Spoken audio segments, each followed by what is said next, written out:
And many of us are waking up to some slick spots, especially on some elevated surfaces. We've got a little bit of a temperature jump to talk about, but in the meantime, it is gray. Live from 13 News, you're up with Sunrise.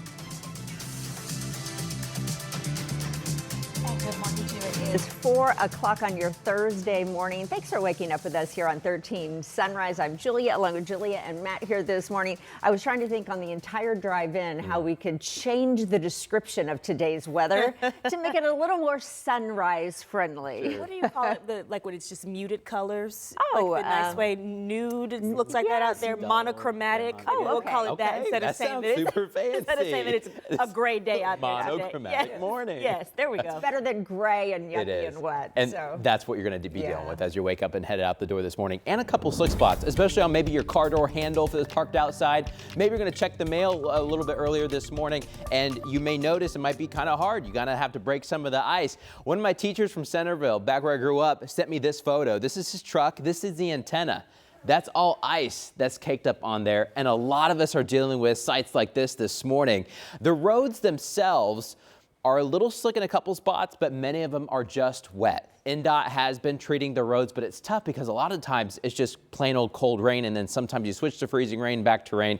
They've been treating things throughout the night, but where you see the pink colors is where our road sensors are showing a little bit of ice kind of patches here and there on some of these roads. We're especially noticing them in parts of eastern Indiana, so as soon as you get past the Newcastle exit, you head towards Hagerstown and Centerville, Richmond, even south to the Spartans in Connorsville, and then Brookville Lake and Liberty. And then once you get north of Indy too, we also have a couple light icy patches here and there once you get into Boone County and Hamilton County, then up north towards Kokomo and Tipton. Most of us are okay, but watch out for a stray slick spot this morning. We still have the clouds and we still have a little bit of the mist. Now, some of these winter weather advisories have just expired just a minute ago. We still have them lingering for one more hour for Wayne, Fayette, parts of Union, and then Franklin counties, but that will expire at 5. Still a little bit of mist out there. We're tracking this out, but for the meantime, this is our last batch of heavier rain that's headed out towards Cincinnati, and it is a really foggy start. Guys, only 1 mile away this camera is from downtown, and you can see no skyscrapers this morning. The fog is thick. Temperatures are in the low and mid 30s.